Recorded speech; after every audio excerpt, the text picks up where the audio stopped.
Good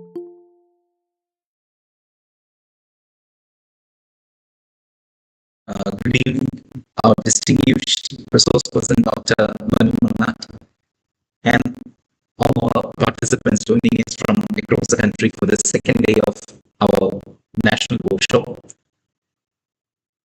So, we actually carry forward the momentum and insights we have got yesterday. We were thinking about how we can frame our research topic, and today we'll be focusing more on how we can structure our study. So, I welcome our resource person and all our dear participants whose presence actually is really encouraging for us. People are joining, that's fine. So, as I said, there won't be any other formalities, so we'll directly go with Manisa. Over to you, sir. Thank you, Harry. Good evening, dear participants, friends, colleagues, students. So we are into the second, whereas the modalities of the workshop are concerned. We will keep them the same in the sense we will keep our cameras on, videos on, so that we can have a proper dialogue. And of course, we will be using those tools, pen and paper and whatever we need in a pre-21st century classroom. So,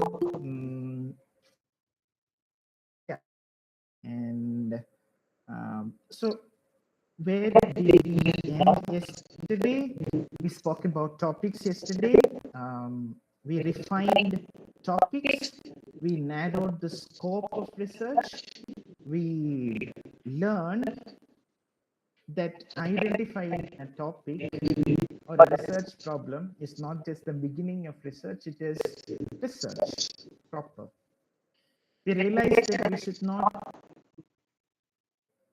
just because it is an academic requirement or because a theory sounds impressive. Rather, especially through the exercise that we did at the end, we realized that we choose theory because our text demands the theory.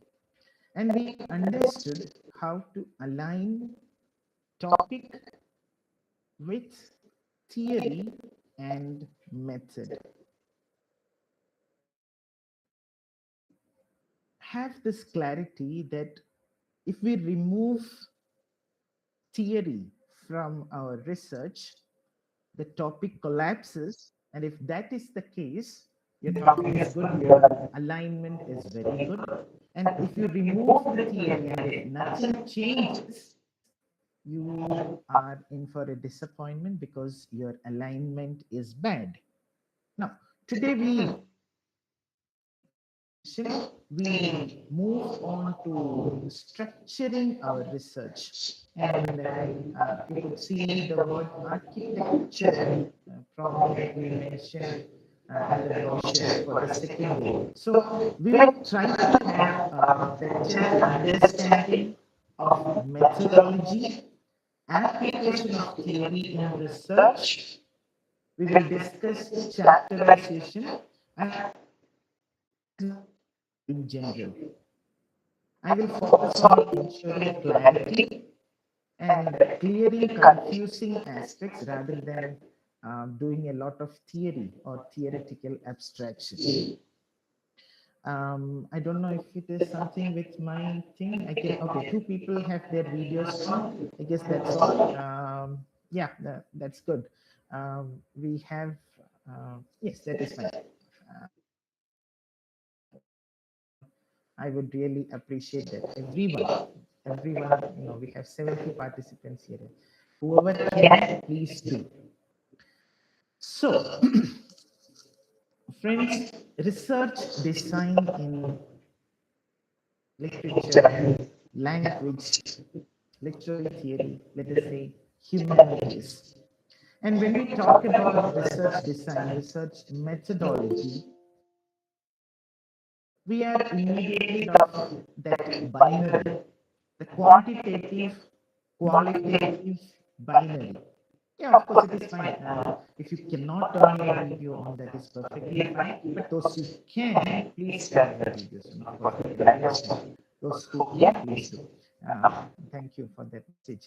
So, what I was saying, yeah, when we think about methodology of research, tend to fall into that binary logic of thinking in terms of whether our research is quantitative or qualitative. Or we have to think qualitative versus quantitative.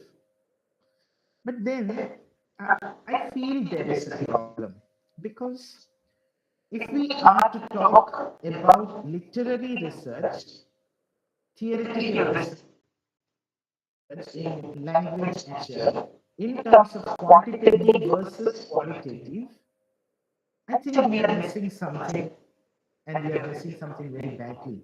Because if you look at where this binary logic comes from, the quantitative versus qualitative binary logic comes from the social sciences.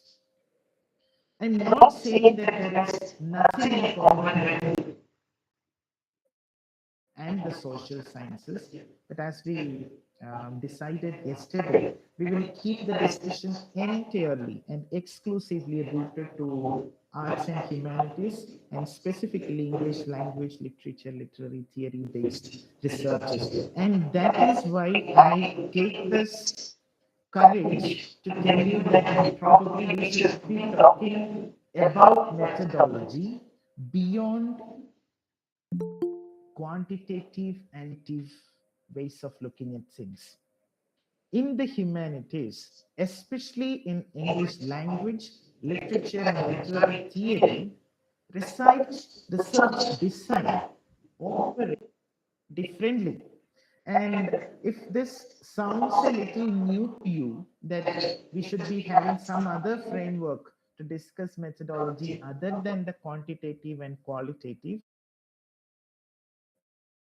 it happens because most such lectures and events on research methodology are interdisciplinary in nature, or at least they talk about things on a general of a general nature, where they are talking about arts, humanities, and the social sciences. Maybe we will leave the pure sciences aside, and we will say that okay, let us just keep it to arts, humanities, and social sciences. But since we have these words, we also understand that there is a reason why we have different names for this. And there are subtle but clear differences between the ways in which we do research in arts and humanities and the ways in which research is done in the social sciences as well, not just the sciences. See, what is the difference? Our research, and this is important because when binary logic, quantitative versus qualitative binary logic, our whole idea, our ways of thinking would largely be skewed, narrow, in such a way that we think that, okay, we have to stay clear of numbers. We have to stay clear of numeric data, statistics, and then we are okay, we are into arts and humanities research. But I want us to do away with sort of thinking. We don't need such a style of thinking because let us understand and acknowledge that we are not social scientists.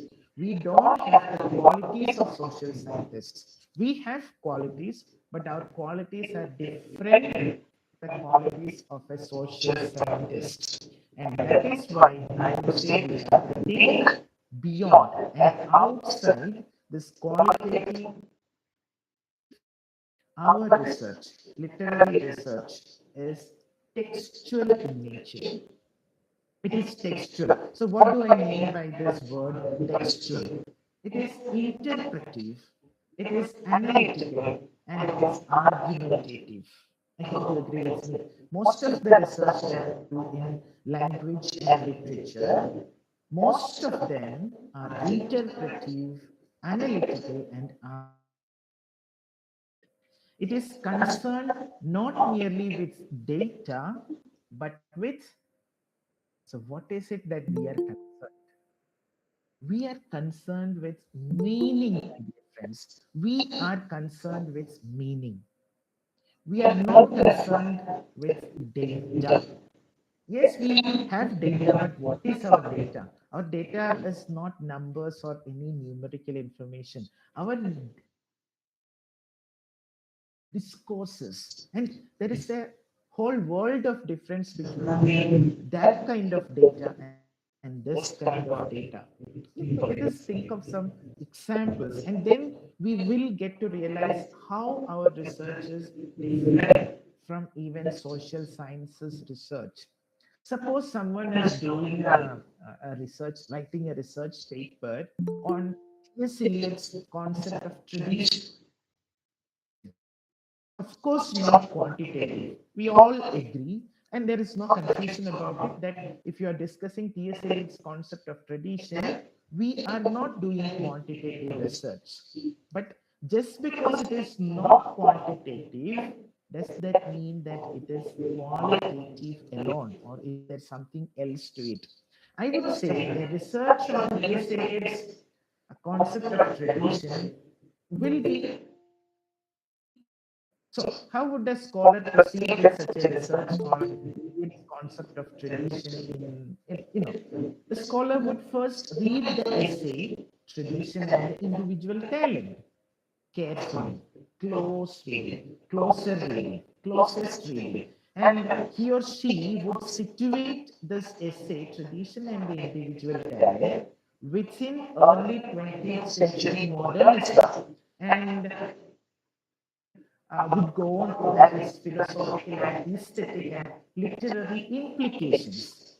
Yes, T.S. Eliot speaks about chemical metaphors and what happens when you add sulfur into something and all those things. But just because he uses some metaphor from drawn from chemistry, it doesn't mean that we are using any scientific logic. No, it is different. This is what we do, and I would call it quantitative, not qualitative. Rather, I would call it interpretive in nature. And you may not immediately agree, because you will say that yes, it is interpretive, we don't have a problem, but isn't it qualitative as well? So what is the big deal? Is it about just a term? No. Let us look at another example. Let us take the point that we discussed yesterday, Robert Browning's poem, My Last Duchess. So if somebody is doing psychological modes of control in Robert Browning's My Last Duchess, what is the nature? Psychological control in this poem, psychological control. The design of the research would be analytical, and the methodology is analytical in nature. Is it quantitative or qualitative? Analytical. Because the scholar examines things like voice, irony, silence, and power structures within the poem My Last Duchess. Not convinced? I know we are not convinced. Let us look at some other example. If a research scholar studies ecological anxiety, and yeah, in ecological concerns, ecological anxiety in Indian English poetry, the research design may combine literary interpretation with eco-critical theory and maybe affect theory as well, because ecological anxiety. So eco-critical theory and affect theory, and you are doing a literary interpretation of the poems that you take for consideration. Of course, we think, doesn't it prove, you have given three examples. Don't these examples prove that literary research is clearly qualitative? That is the question. And if so, doesn't the binary operate here as well? Why are you saying have to think beyond the binary opposition, binary way of thinking. The quantitative, qualitative, only qualitative. So, what is the big deal? In a broad sense, yes, literary research is qualitative. But then there is a problem. What is the problem? Because the quantitative qualitative binary was designed specifically for the social sciences. You ransack your books and AI and whatever, and you will find arts and humanities, not for literature. So basically, we are adapting and adopting it, and forcefully making it suit our literary research because we don't have a better word for it. Probably it is like that, right? Because we are not scientifically that good, we haven't even invented a word. Yes, we are good with words, but we haven't invented a word that would sit beside quantitative. Course we are comfortable with binary, so we don't want a third term to be added, that so that it will go to something else. It will be a triad sort of thing, and how would we think about those things? See, this is the point. It is designed for the social sciences, but just because it is designed for the social sciences doesn't mean, or doesn't require you to find a third way of looking at things. The problem is merely a matter of data type. Quantitative qualitative looks only at the type of data being analyzed, being researched on. Literary research is not primarily a matter of data type. It is a matter. So, what is it a matter of? Here you can say literary research or arts, humanities research is largely a matter. Now, what is it? How meaning is produced. It is a matter of epistemology. What? Then I would say literary research, humanities research is, arts, humanities research is largely ontological in nature. What a text is. So it is epistemological, it is ontological, it is hermeneutical, about interpretation. How does interpretation work? We are actually thinking about interpretation. See, that is why they say we are not doing anything. You just read a poem, you don't do anything. And then you say that the author meant this or you meant this, you understood this, there is this word, that word is having some fun, and so you say that it is like this. What is the big deal? This question comes because we are working with a different set of data. We are talking about epistemology, which is meaning production. We are talking about ontology, what a text is. So it is a poem, it is the genre. We are worried about genre. Is my video stuck? I guess it is only for one person. No, your Is it voice is stuck? lagging, There sir. is a Okay, my voice is lagging. Yeah. Video is stuck. No, video is not stuck, but Is it voice is slow? certainly Am I lagging. okay? Why is it? Voice is breaking and video is stuck. So it must be a network problem, is it? Isn't it? And it should be at my end. What will I do? I can see all of you clearly. So it is a little bit louder. I should speak a little bit louder. Okay. Okay. Video is getting stuck again. What can we do about it? Rejoining might help. Of course, why not? I will rejoin.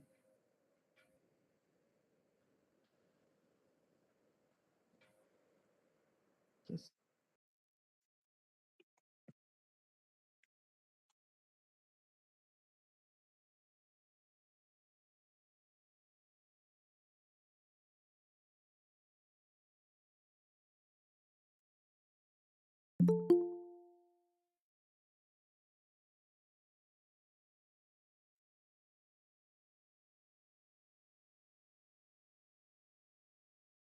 is it any better now? Not better. Good.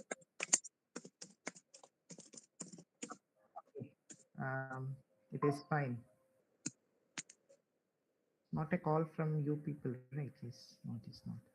Okay, so yeah, we are trying to think beyond the quantitative qualitative binary, and I was telling you that the nature of data that we have in literary research is, our research is a matter of epistemology, a matter of ontology, about interpretation. We think about what a text is, we think how meaning is produced, we think how interpretation works, and we also think how our claims can be justified, argumentative structure. So these are the nature of when it comes to literature, language, literature, and such ideas. And so what we understand, or what we are talking about right now, if I haven't yet made sense, I would say calling literature literary research qualitative is not wrong, but it is like calling poetry non-mathematical. What is poetry? Somebody can say it is non-mathematical. Does it explain something? Yes. Does it give you the idea of what poetry is? No. Qualitative does such a work. Just like when you call poetry not mathematical. Technically, it is true. Poetry is non-mathematical. But it says nothing about the rhythm, metaphor, or imagination that would. Or you can say that calling literary research qualitative is like calling a grand St. Peter's Basilica, St. Cathedral, a non-residential building. You're saying it is a non-residential building because nobody lives there. Factually right, but indifferent to the symbolic design, the architecture, and the intellectual planning that shape its form. And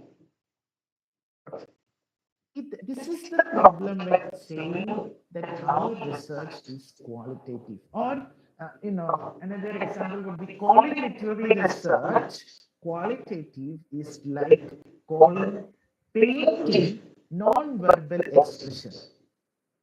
Non-verbal expression. Technically correct, technically valid, but silent about composition, colors, perspective, and the philosophy of vision works behind every painting. So, this is why I'm saying research in English literature, though it is predominantly qualitative in nature, it operates within hermeneutic, interpretive, and theoretical frameworks that exceed the qualitative quantitative binary. Hope I'm making sense. Think of a better example, a simple example where this qualitative quantitative binary collapses. And this is what people struggle with these days. I get a lot of queries from scholars who say, sir, I'm doing something on health humanities, medical humanities, I'm working on digital humanities, I'm working on blue humanities, and I'm not sure whether my research is quantitative. And this is where I'm thinking that this idea that we have to think beyond this binary is important. I'll give you a simple example from, let us say, let us take digital humanities. Suppose one of you here is using distal reading. I hope you are familiar with the idea of not close reading, distal reading, which is, popularly used in digital humanities and such researches came after close reading. So suppose someone is using distal reading to analyze, let us say, analyze the Elizabethan drama in total. All the major Elizabethan plays analyzed using distant reading computationally by one of us. Okay, one of us is doing a research. We are working in digital humanities and we are using computational strategies to do a distant reading of Elizabethan drama. So we will be taking Shakespeare, we will be taking Christopher Marlowe, we will be taking Ben Jonson, the university weights, all those playwrights from Shakespeare's time we will be taking, and we will be taking not the playwrights but the plays. And we are doing a digital humanities model, distant reading computationally. So you are looking at the numbers and charts and how many times a word occurs and things like that. And now, in such a research, now, is digital humanities a part, some ways, of literary research? I hope you will say yes. Yes, it is interdisciplinary, but it is part of literary research as well. So this is where the problem comes. Now, such a research includes quantitative text mining, doesn't it? It is quantitative, yes, because it has text mining. It is not looking at interpreting something immediately. It is looking at, say, for example, the number of times a particular word, melancholy, occurs in these Elizabethan plays. So it includes quantitative text mining. It involves statistical modeling. It involves data visualization. And so, isn't it quantitative? Yes, it is. By definition, if you have these numbers, if you have quantitative data, if you have statistical modeling, if you have data visualization, not interpretation, data visualization, then you call it quantitative research, right? So it is quantitative. But we are reading, Elizabethan plays using distant reading as a strategy. So, isn't it qualitative in nature? Because interpretation follows. We are not stopping with looking at the numbers alone. We are interpreting the data. Okay, this many times the word melancholy has appeared in this place. So what? That interpretation of data is done not just numerically, but in a literary manner, isn't it? And so, what happens, I would say, in such situations, the binary collapses. The quantitative qualitative binary collapses. Even in literature research, this binary collapses. We see, when we guide scholars, when we talk with research scholars, basically, you understand these are practical problems that our research scholars face, because they are told that you should be either quantitative or qualitative. And if you are in literature, it's all qualitative. But then they have this problem. I'm working with numbers as well. What will I do? And then they give you the suggestion or the option that, okay, you call it mixed methods research, mixed methods research. But then there is a problem. We are not talking about method, we are talking about methodology, because quantitative and qualitative is not about methods, it is about methodology. This is something that people conveniently forget. Supervisors do that. They will say, okay, don't worry, if you have quantitative and qualitative, call it mixed methods research. It is clearly mixed methods, it is not mixed methodology. So there is, if that is the case, and this is where I would take this discussion forward, because yeah, we need to talk about this distinction between method and methodology.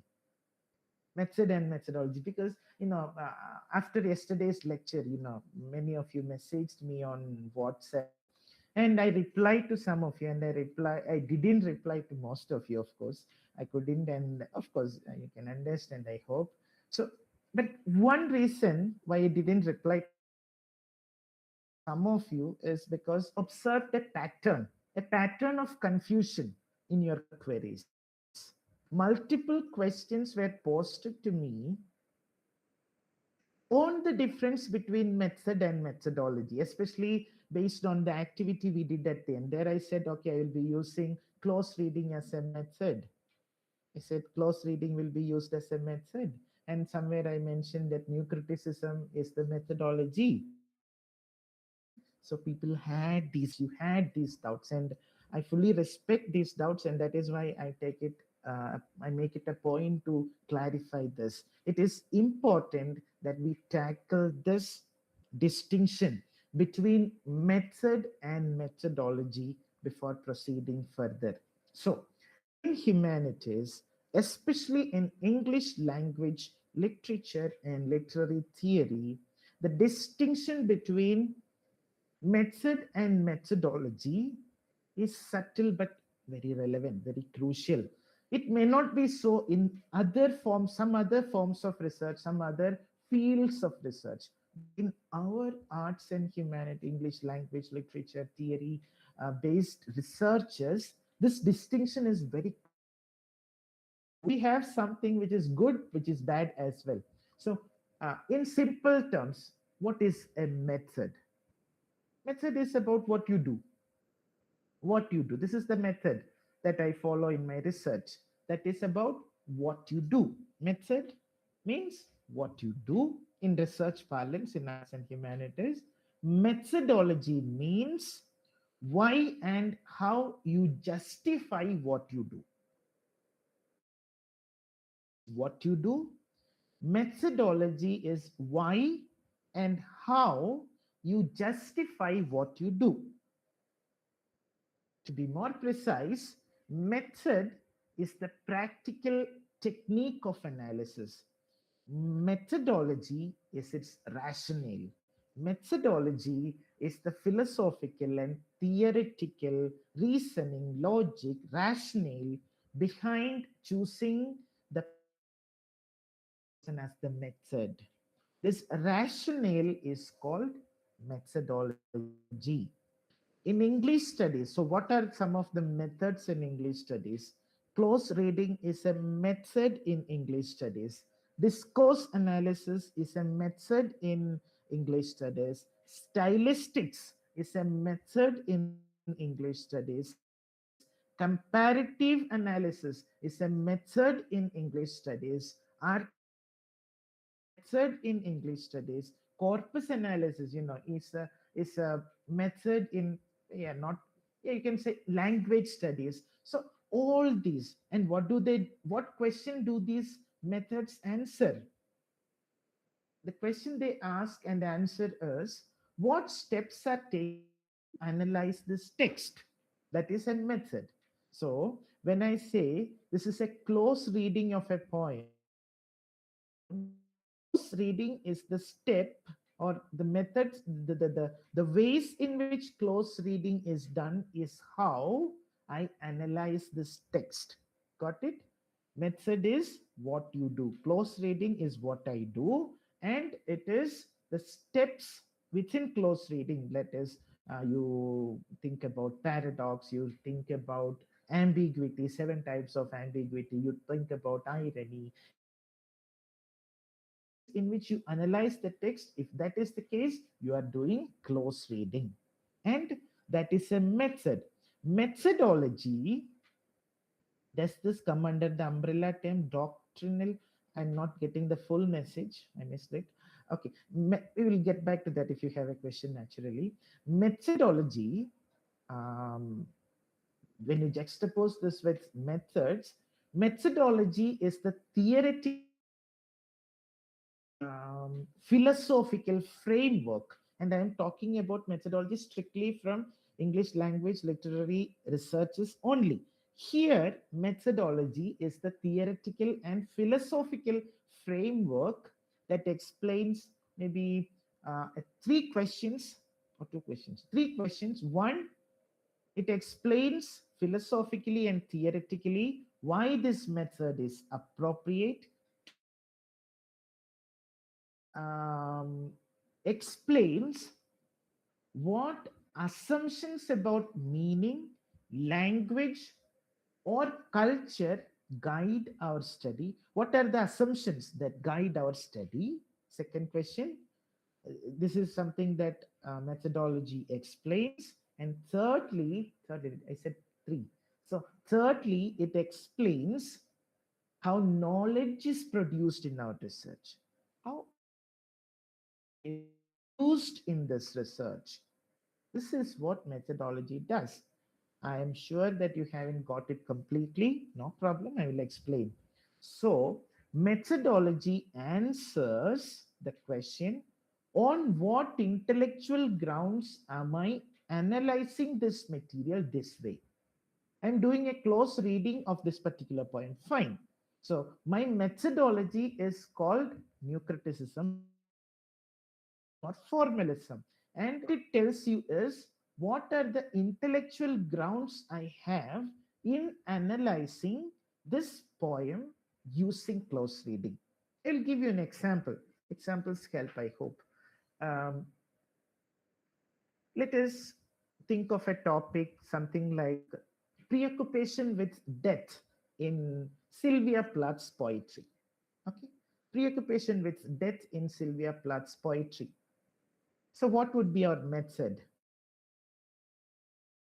Of us would be doing a close reading of poems like Lady Lascaris, Daddy, to look at the theme of death, preoccupation with death in her poetry. So, close reading is one of the methods that some of us would be employing.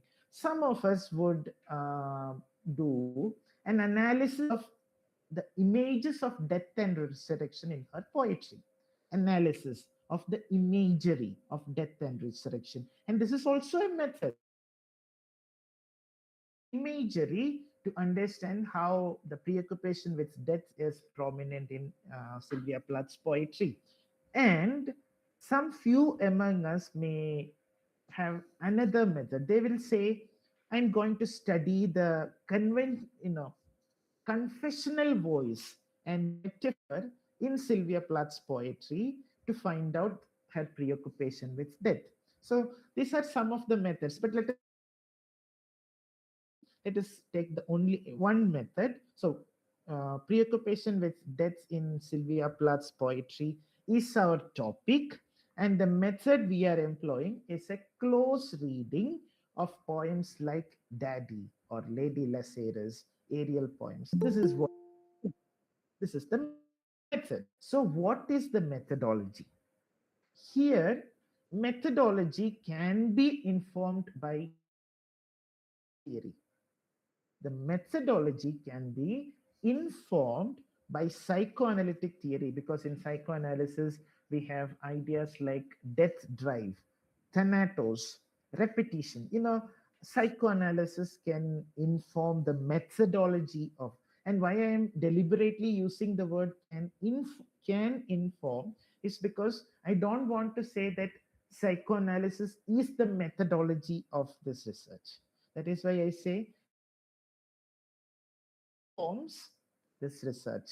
Informs, or the methodology is informed by psychoanalysis. Another methodology would be feminist theory. You can look at these poems and say that her death and everything is because of patriarchal, preoccupation with death is because of patriarchal violence and the quest for self reclamation. So it is feminism. Informed by feminist theory. This is another methodological route we can take. And the third route is, something that I told you about, confessional poetry. So you can say that it is also informed by confessional poetics framework. Types of three ways of methodology I'm talking about. So you understand that I'm not going far from method when I'm talking about methodology, but there is a clear but subtle methodology. Am I clear? No, not yet. Okay, let us, I would say method is textual and thematic analysis. Is it fine? Method. The method that I use is textual and thematic analysis. That is fine. Of course, I understand that you will not have a problem when I say method is close reading is the method. That we understand, I hope. So we have the problem when it comes to methodology. Methodology is the belief that poetic voice mediates trauma and gendered power. This is the methodology. The belief methodology is the belief that poetic voice works something like this. Am I making sense? Not yet, not yet. In a dissertation chapter entitled what are the things that you must include? You must include your theoretical orientation. You must include your rationale for the choice of the methods. Second thing, why have you chosen these methods? You call it the rationale. In thesis, we see the word rationale. Then you have to justify the selection of texts and you have to explain your analytical procedure. I hope this is fine.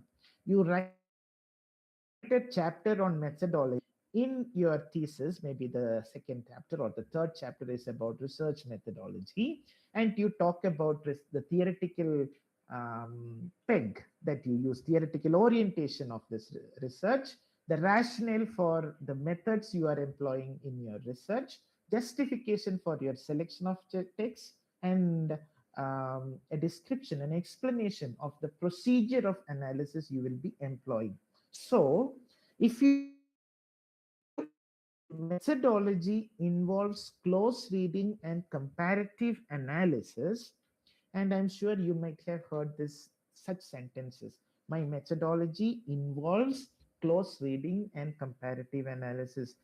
I'm sure that we don't feel that something is wrong immediately because we have said it. I have said that. I'm sure I have said this numerous times. I have told this to my students as well before I felt the need to think about a distinction between method and methodology. But the problem is when I say my methodology involves close reading and comparative analysis, my problem is it is not methodology. It is merely listing the methods, because close reading or comparative analysis are simply methods, not methodology. Method that I use, let us take of a poem. For close reading of a poem, the method I use is close reading. The methodology I use is formalism or new criticism. Does this clarify certain things? But then naturally, if you don't have doubts, you will have a problem. You have a problem because I'm not so good to explain things so beautifully that people will not have doubts. So we heard our professors and supervisors say that the methodology being employed in your research is simply close reading. So we ask our supervisor, what should I write as the methodology in my research? And they tell us, write close reading. And you can write some sentences about what close reading is, and or textual analysis. Say textual analysis is your methodology. Are they wrong? Not necessarily wrong. The problem is not whether they are right. They say close reading is the methodology. What they usually mean is the primary mode of analysis in your study is close textual analysis. That is one thing probably they want to mean. Secondly, they want to suggest that your research is text centric. Nothing comes, and that is why it is close reading. So your methodology is close reading. And yeah, I will come back to that question. How can formalism be a methodology? Yes. Is something like the study does not involve surveys or interviews or corpus linguistics. That is also understood when you say that I'm doing a close reading of this poem, isn't it? Are we good? So, in this practical disciplinary sense, methodology is being used to mean the main analytical approach adopted in your research. And that limited a shorthand, this is acceptable. To say that close reading is my methodology is acceptable.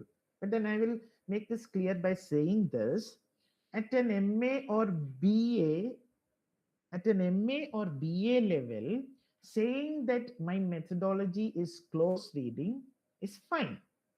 Is fine. It is sufficient. It would suffice. But at a PhD level, if you say that the methodology I employed is close reading, if you say something like that, there is a problem. And few years ago, until like 2022, I didn't know that close reading is not a methodology. And I one of my friends, and in that viva, the professor, the examiner saying, when the scholar said the methodology that I employed is close reading, the examiner raised an objection. And that is why I'm telling you, where at the PhD level, especially when you have theoretically alert examiners, they may ask you questions like, why close reading is methodology? Under what theoretical orientation? Within what or which epistemological framework there is a will understand why there is a problem. We don't feel even there is a problem right now. Let us first create the problem and then solve it. Let us take an example. We can do close reading not only in new criticism, and I'm answering that question. Somebody issue. Where is the chat? How can I find the chat? Yes. There was this question: how can formalism be a methodology? And Shalin has asked, is that the method is the way we look at the text, and the methodology is the intellectual stand in which we exactly that is it, Shalin. Is methodology basically the lens used to analyze the text? Huh. Yeah, that is the theory. Yep. Yes, yes, yes. You are getting it. You are getting it. Happy, happy. Very good. So, but the why, Isu Minnu, I don't know who the person is, asks, how can formalism be a methodology? And that is why I want to tell you this. Close reading is probably the methodology for many of us until today. Now, the problem is we can do close reading not only in new criticism. Close reading can be employed as your method in deconstruction as well. As your method in Marxism. Close reading can be employed as your method in feminism. Rahmatun yeah, that's nice. Thank you. So this is the problem. So close reading, if it is a methodology, then how can you have different methodologies, same methodology for new criticism, deconstruction, Marxism, feminism, all these things? It's not possible. The question is, I said we can use close reading as a method in new. I hope you don't disagree that we can use close reading in new criticism. Yes, no disagreement. We can use close reading when we do deconstructive reading. Fine. In deconstructive reading, most of the time we are doing close reading. Agreed? And we use close reading when we do a Marxist analysis of a text or a don't we are looking at close reading when we say that this particular sentence, the man's statement clearly reeks of extreme patriarchy and male chauvinism. Where does that statement come from? From a close reading of the text. Close reading, we employ close reading not only in new criticism but also in most post-structuralist theories, in feminism, Marxism. Question is, so just because we use new criticism as a method in these things, can we say that new criticism and deconstruction and feminism are and Marxism are similar? Can you say that these are similar? No. No. That's the problem. You cannot say that deconstruction is the same as new criticism or Marxism is the same as feminism. You cannot say that. You cannot even say that they resemble each other in some way. So, if you think like that, don't you feel that then close reading is not a methodology but a method? Because you cannot use a methodology for different theories. You can use methods for different theories, but not methodologies. Why? The method may be similar. What is the method? The method called close reading is something like, careful textual analysis, isn't it so? But the methodology differs radically. I would say new criticism or formalism is a methodology, and that is the question Rehmatunisa raised. Deconstruction is a methodology, Marxism is a methodology, and you will ask, sir, how can formalism be made a methodology since it centers only on a text? Why can't we use formalism as a methodology because it centers on the text's structural aspects? Why can't? Please tell me why it cannot be. See, I will give you even better example. A Marxist reading of a text assumes that ideology operates within language. A deconstructive close reading assumes instability of meaning. A new critical close reading assumes organic unity. Same method, different methodology. This is the crucial distinction. And this example that I want to give you, I will give you. Hopefully, this will fix this problem. Consider three scholars and three or four or five, a number of scholars analyzing a particular text using a particular method. Let us say we are analyzing, three scholars are analyzing Shakespeare's Hamlet using close reading. Fine. So the first scholar is analyzing Shakespeare's Hamlet from a new critical or a formalist angle, and he or she focuses on irony, paradox, internal tension, ambiguity, and that is how his research on Hamlet is proceeding. No problems, I hope.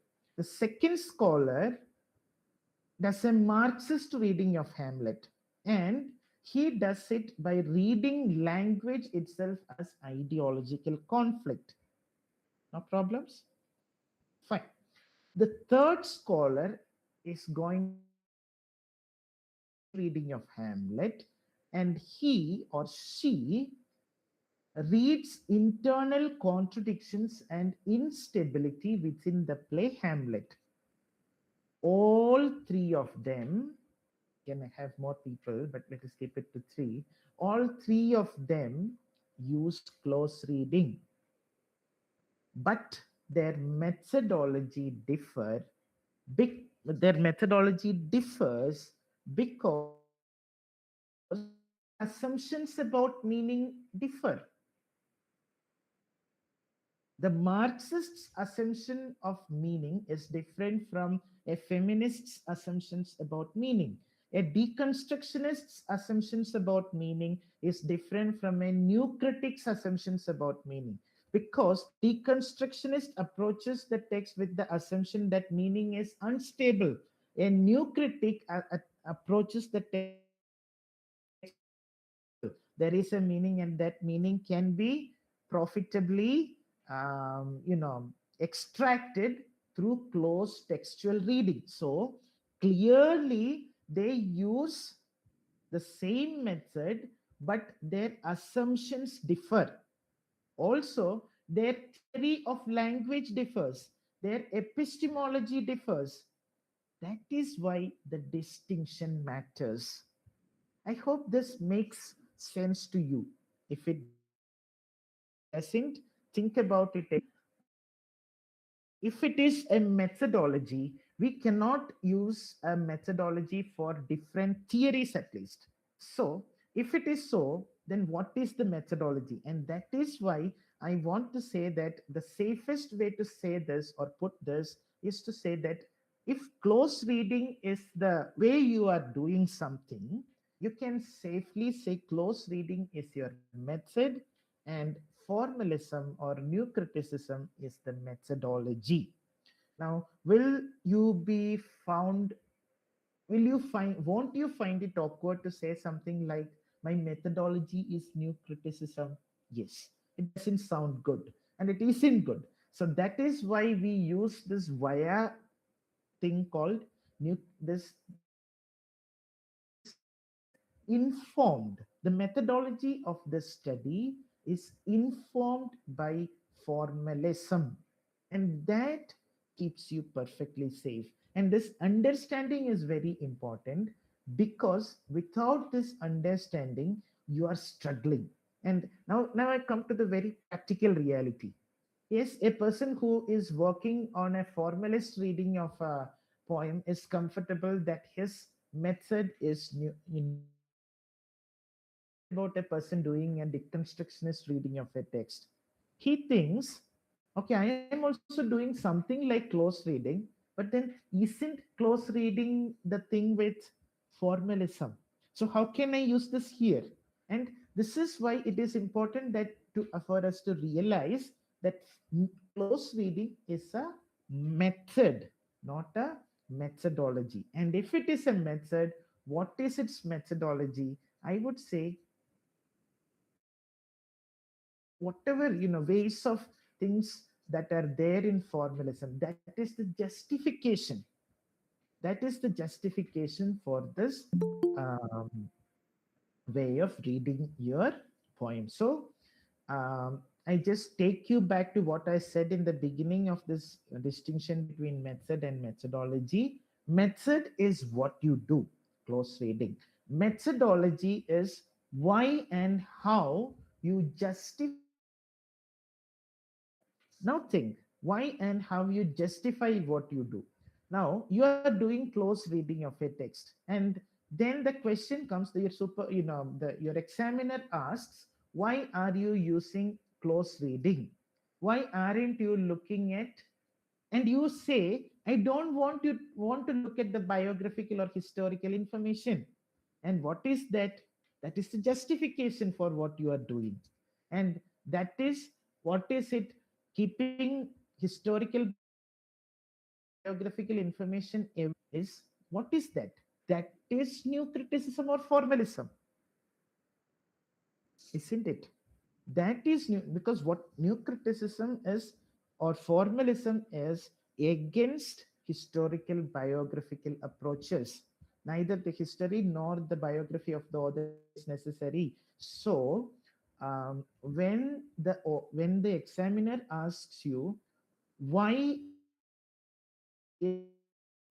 close reading your method, why do you use close reading as a method, you can answer, because I'm not looking at historical biographical information, or I don't want to look at historical biographical information. Now this position that you take, I don't want to look at historical biographical information, this position is the justification that you derive from new criticism.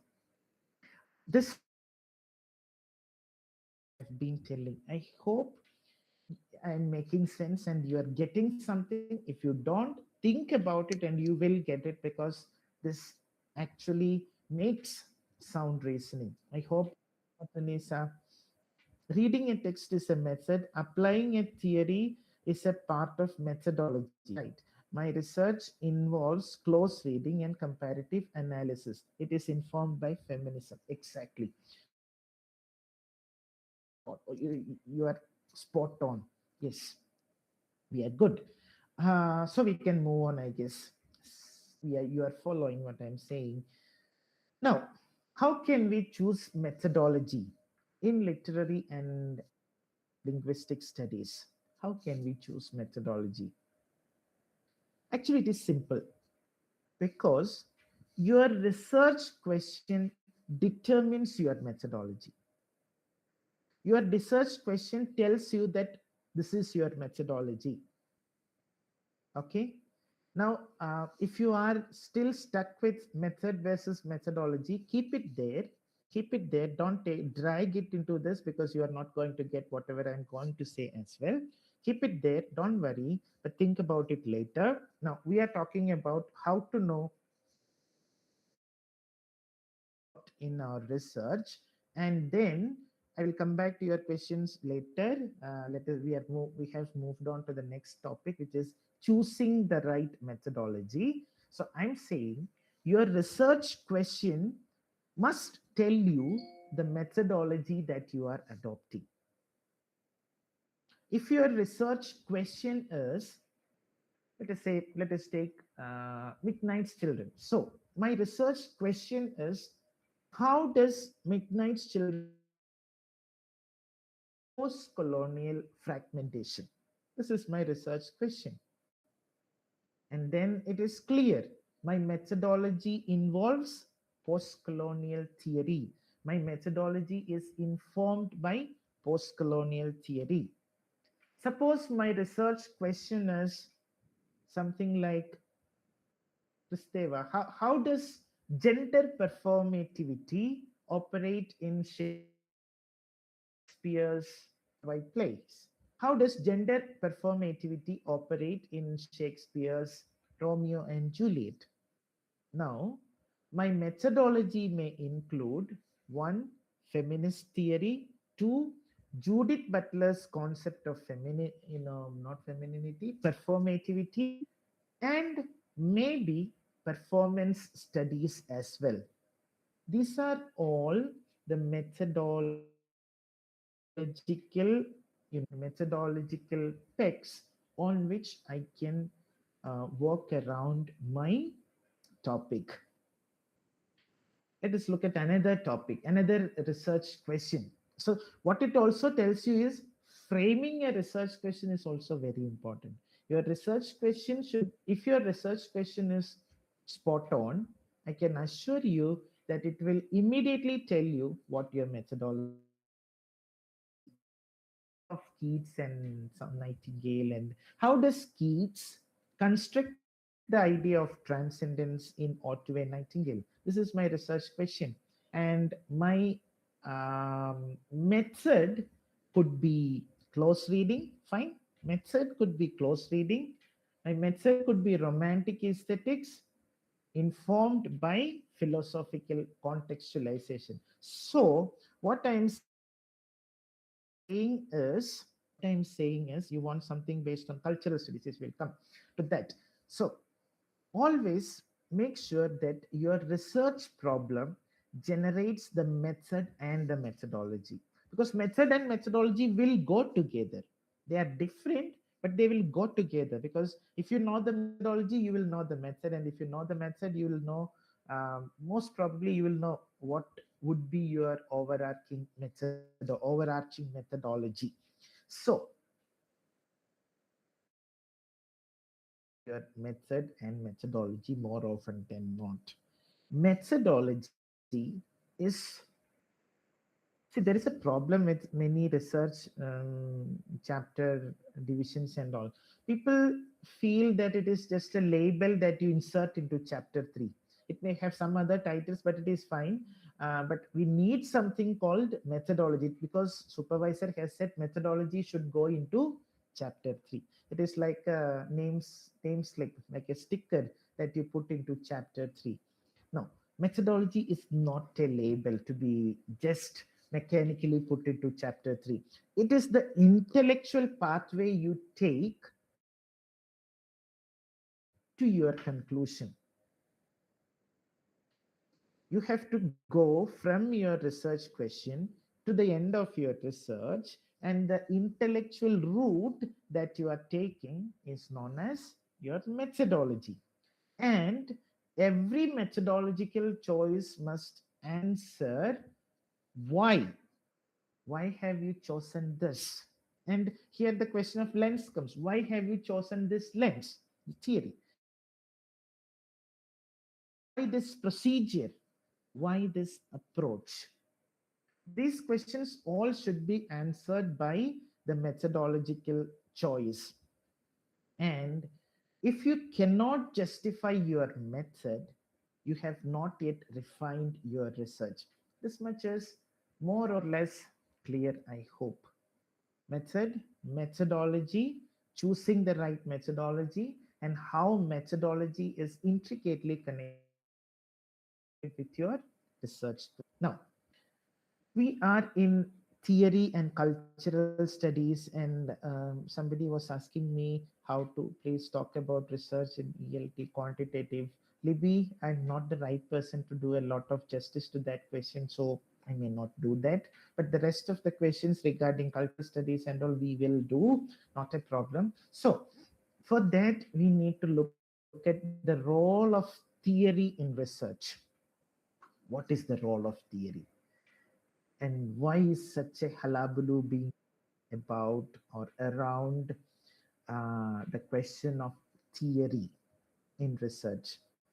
Basically, we are discussing how to understand and apply and live with literary theory in our research. Now, literary theory, what was it before the 1960s? Because I'm sure people before the 1960s haven't had or hadn't had thought about literary theory as such a monstrous thing. No. And say, for example, when M.H. Abrams comes with his the mirror and the lamp and his famous analogy, where he gave us that beautiful framework to understand and analyze all of literature, he wasn't thinking about literary theory. We probably would say that, for convenience at least, we can say that literary theory was known as literary criticism till the 1960s. Just for convenience, it was known as literary criticism, and after the 1960s, we needed the T term, literary theory with a capital. So, what is this theory then and now? Before the 1950s and 60s, also we had theory. For example, we had liberal humanism, we had author-centric criticism, we had moral or biographical or historical interpretations. All these were theories as well. Moralistic interpretation of this text, psychological interpretation of this particular poem. All these things used to be the topics of researches before the 1960s. But what happened since and after the 1960s? Of course, we know the story. We know what terrible thing Jacques Derrida did when he went to John Hopkins University in Baltimore, USA in 1960s, and he structure, sign, and play in the discourse of the human sciences. And this fellow was invited there to celebrate structuralism, but he began by saying that I announced the death of structuralism. What a bad person, right? You go to the celebration of a person's birthday or celebration of some beautiful event, and you are saying that I came here to announce your death.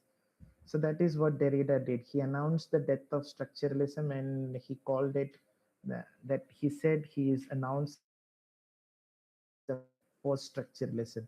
And with that monstrous birth, things like the theoretical turn happened in literary English studies, respective of language.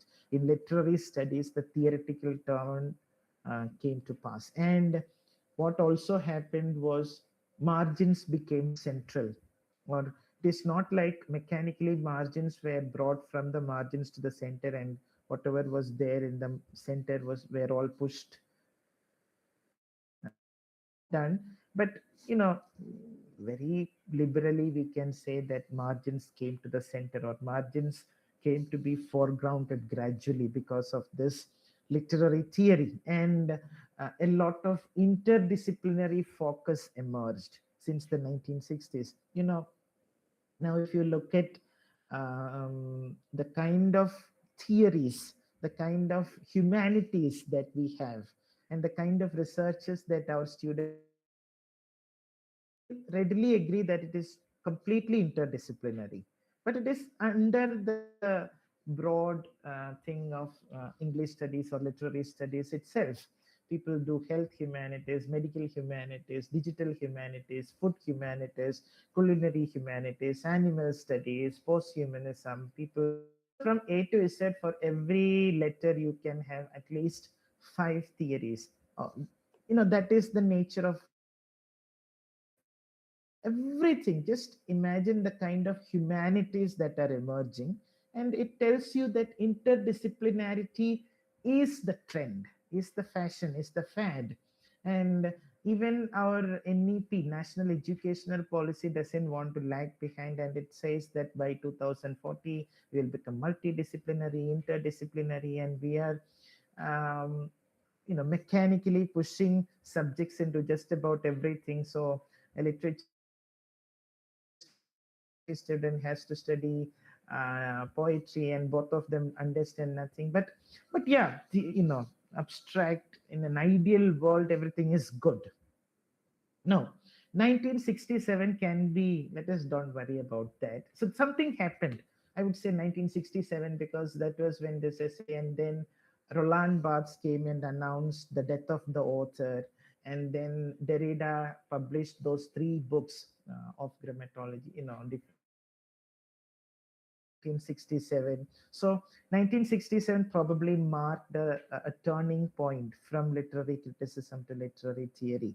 And of course, literary theory disrupts, subverts, undermines traditional criticism. Earlier, literature was at the center, and literary criticism occupied a marginal or handmaiden role to literature. That was the font term that they used to use. Literary criticism literature. So people were clear that literature is the most important thing. Literary criticism is secondary. They knew that creativity is more important than criticism. Creativity is primary, criticism is secondary. So this kind of thinking was there until literary theory came. And after literary theory came, we gradually started gravitating towards theory or criticism, and slightly away from literature. And now we can safely say that literature plays a handmaiden role to theory. Earlier, before the 1960s, we would take a literary text, we would take Hamlet, and to understand Hamlet, we would use psychoanalysis or whichever idea you want to use. Today, we take a theory, and to make a literary text, we use a literary text as an example. It has gone to the margins, definitely. So it disrupts, undermines, subverts traditional criticism, and it has definitely redefined the discipline of English and literary studies. Today, theory coexists with history, archives, data, ethics, and whatnot. English studies today is plural, porous, and globally networked. And in a way, if you are very liberal, you can say that you can do just about everything under literary studies, under cultural studies. If it is not exactly literary, if you don't have a literary text, simple logic that most people employ today is they will call it cultural studies. And maybe that is not the right way to do it, but we are not saying that, because cultural studies has really broadened the horizons of literature, and it came at a time when literature was trying to be more inclusive. And of course, cultural studies has made literary studies more inclusive, more interdisciplinary, less ivory towerish. Less, what can I say, hyper popular culture sort of thing. So cultural studies has done this leveling for literature and literary studies. So this is the way theory has come to dominate our enterprises. And we find, however, we find that even today people have a lot of rebelliousness or rebellion or a dislike for literary theory. Especially students find it burdensome, because they are told that you have to somehow have a theory. Without theory, it is not okay. And you know, theory is an academic expectation these days, right?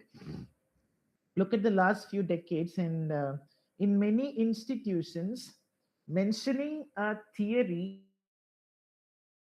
is compulsory.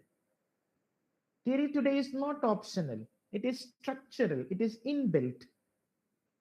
Think of a journal, any journal, and maybe submission guidelines will not or may not mention theory explicitly, but reviewers expect it explicitly.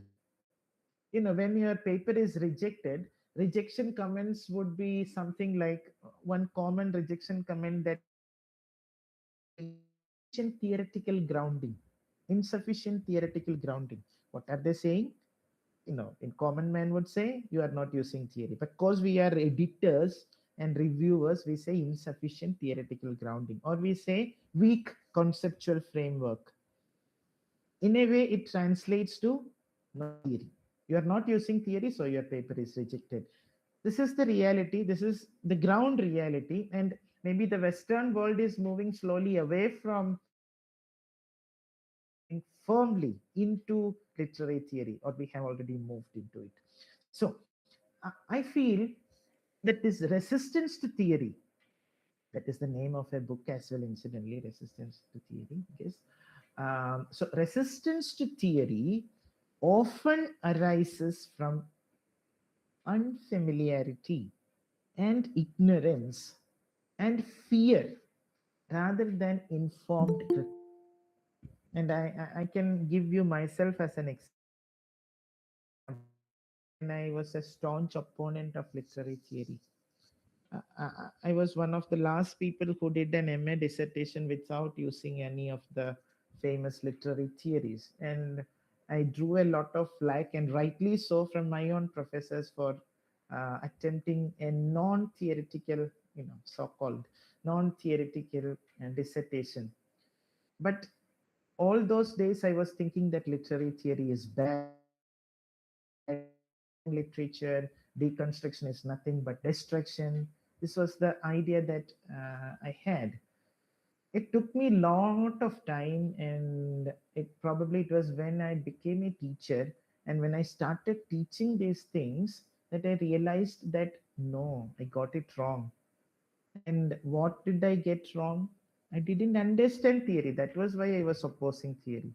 I didn't know that it was because I didn't understand. And I'm not claiming that I understand theory perfectly now either.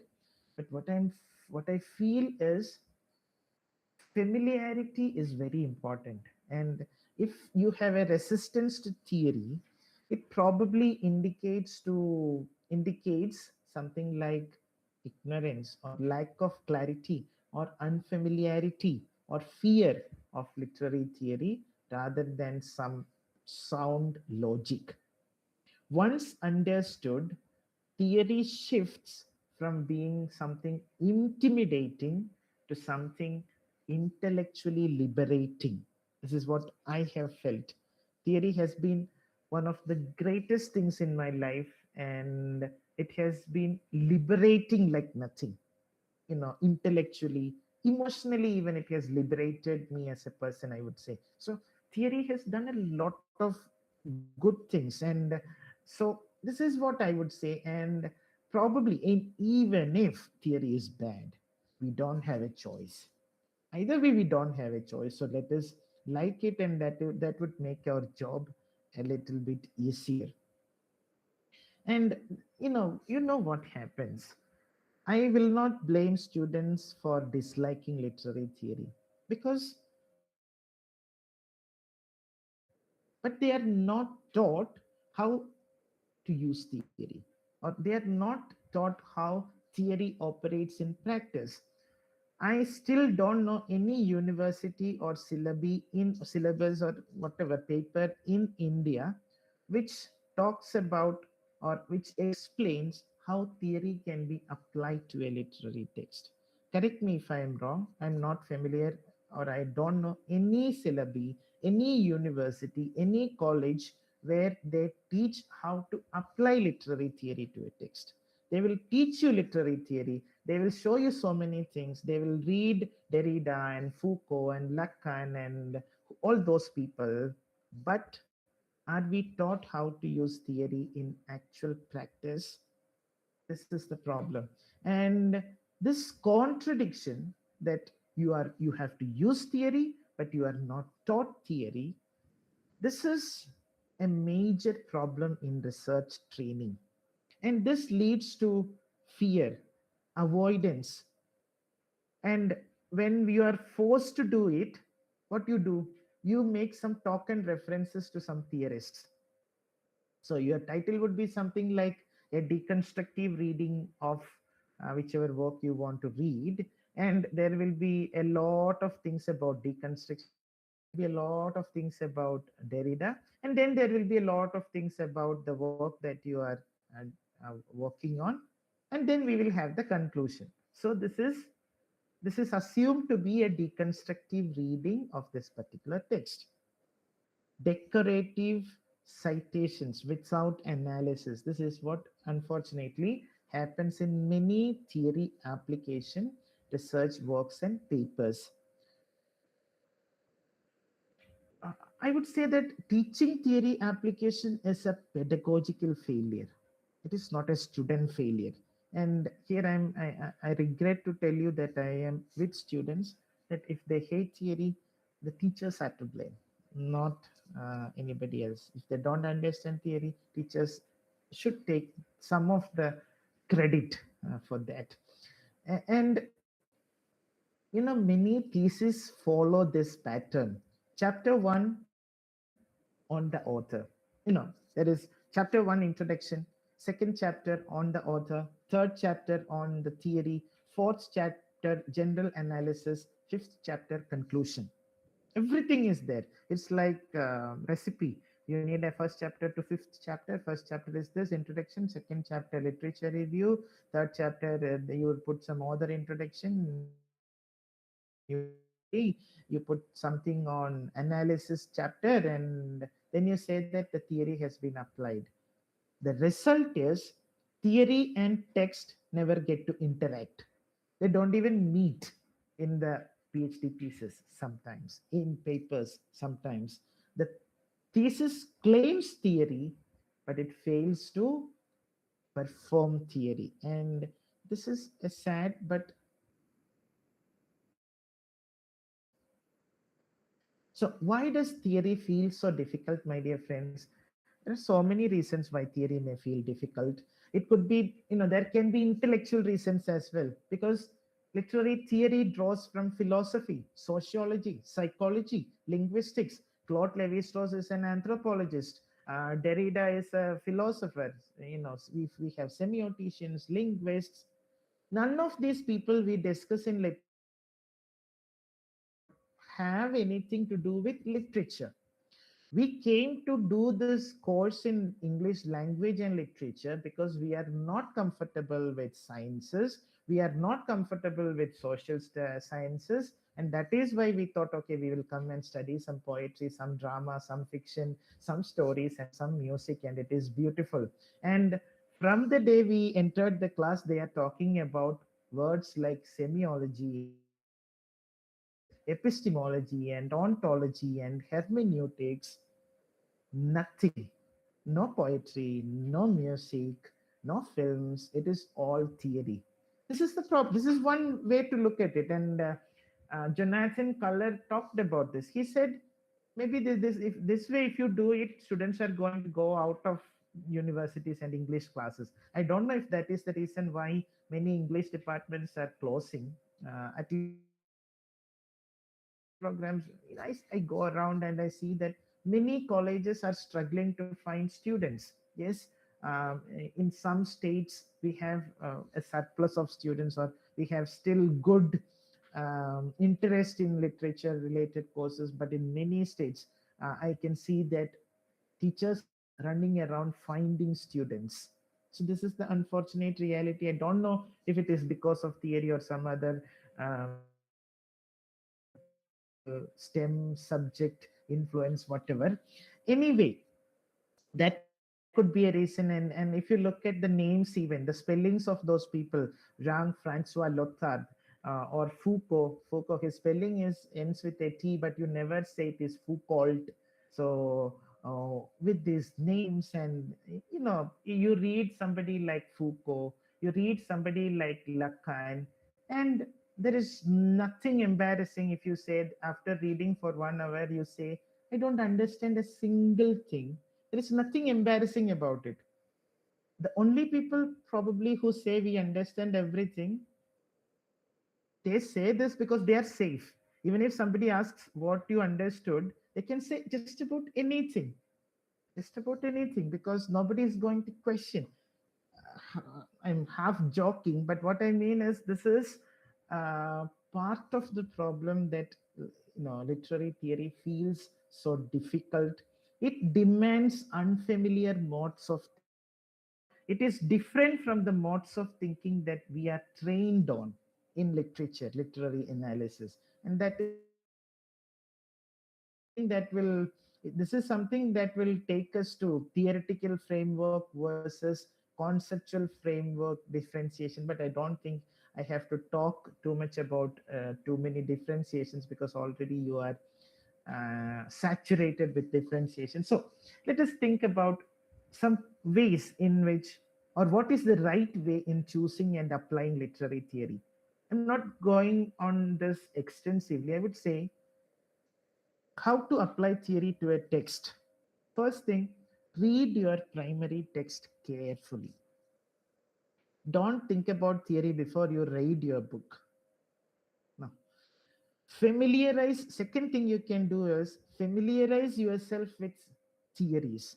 If you don't know any theory, then how will you apply any theory to the text that you know very well? So it is important that you familiarize yourself with theory. Second thing. Third thing, you study exemplary application in other works. That is one simple way you can study, how you can learn, you can practice how theory is applied. Say, for example, you are sure that you want to do a deconstructive reading of a poem. The best way to know how it is done is not to ask somebody or not to say something. Yes, I know that AI can help, but it can guide you as well. I mean, if you are sensible, it is fine. The best way I would recommend is to go through simple deconstructive reading is applied. Then another thing, you must look at what is naturally the most suitable explanatory lens for this text, and that would be your theory. Also, make sure that you apply theory consistently. Don't say that the first chapter of this novel can be analyzed using this particular theory, and then nothing works. This first chapter can be analyzed using feminism, and then you say second chapter can be analyzed using Marxism. No, consistency is very important. If you apply a theory, make sure that that theory works to the whole text. Yes, the theory is a verbal object, verbal icon you call it, and it is a self-contained entity as far as this kind of most these reading literary theory readings go. So you can say that within the, you can keep it within the text most of the time, but then you have to go, if you are looking at something like new historicism where theory works as a core text, you have to look at, I mean, where history works as a core text, you have to also look at history as well. But basically you have to make sure that consistency is important for literary theory, and we need to be responsible in our use of literary theory as well. I know that I'm just cursorily, is it cursorily or cursorily? Okay, I know that I'm cursorily glancing through things, but because it is not possible to go in depth into how this is done, and um, even in a 3-day workshop, it is not possible to tell you about all the details. So the only thing I would say is avoid under theorizing. It is weak analysis, and avoid over theorizing as well, because if you do over theorizing, it would feel like a lot of noise, full of sound and fury, signifying nothing. So that also shouldn't happen. Theory succeeds best when theory works best when it sustains and takes interpretation forward. Theory works best when it remains active throughout the study. So be coherent, be consistent, be intellectually honest, and let theory grow from your text, which is very important. Theory should grow and don't ever force theory into it unless it is for an exercise, for fun you are, or for example. Otherwise, don't force theory on a text. Don't contradict yourself, which is super important when you are applying a theory. Contradictions can kill you. Contradictions can take the life out of your research. So when you're applying theory, don't contradict yourself. Clear? Don't exaggerate yourself that you are doing. Don't say that, okay, this is going to change the world upside down. Don't say something like, I complete my research and then we are into a brave new world where all these problems are resolved forever. Don't say such things. Theory is not an obstacle, it is an intellectual ally, it is a friend. Fear arises, I believe, from familiarity. And the journey theory is learn theory, understand theory, enjoy applying theory. And I use the word enjoy deliberately because applying theory is a fulfilling experience. I don't know how whether everyone feels that way, but I have felt that way, and it is a kind of joy that you will not get elsewhere. I have felt so. Applying theory is when you apply theory to a text and when you can connect the dots, and it's such a beautiful experience. Once understood, theory does not imprison thought, it liberates your thought. That is what theory does. And so what is it? Theory and method and framework. I know there are multiple terms, and I know that we have to work around this, and I know that we have had questions, yes, on theory and method and framework, because you have asked such questions here in the chat box. See, what is theory? I hope you understand. It is a body of ideas that explains to you how meaning, society, or identity operates. These are some definitions that we by hearted. Marxism explains ideology and class. Feminism explains gender. Structuralism explains systems of signification. Post-colonialism explains empire, imperialism, hybridity, marginality. Eco-criticism explains how literature engages with ecological concerns. So theory answers how should we understand reality. This is what theory tells us. Method, on the other hand, is the technique or procedure of analysis. Close reading is a method. So there is a difference between theory and method, because some of the questions in the chat box tell me there is a problem. So method is close reading, or close reading is method. Discourse analysis is method. Comparative analysis or stylistics or archival research, all these are methods. So method, when you are asking this question, how will I explain this material, you are looking at the framework. Framework is the structure, the combination of theories guiding your study. Let us look at an example. Suppose someone studies something like ecological grief in climate fiction. Ecological grief in climate fiction. What is its theory? You can say eco-criticism or affect theory. What is its method? You can say close reading or thematic or textual analysis is the method. An eco-critical affective framework examining emotional responses to ecological crisis. So this is the framework. In other words, theory gives perspective, method gives procedure, and framework gives structure to your research. theory, perspective, lens, method, procedure, and architecture, the structure. When these are clearly distinguished, your research becomes coherent and defensible. And does it matter when it comes to the chapter division? Many theses suffer not from weak ideas but from poor chapterization.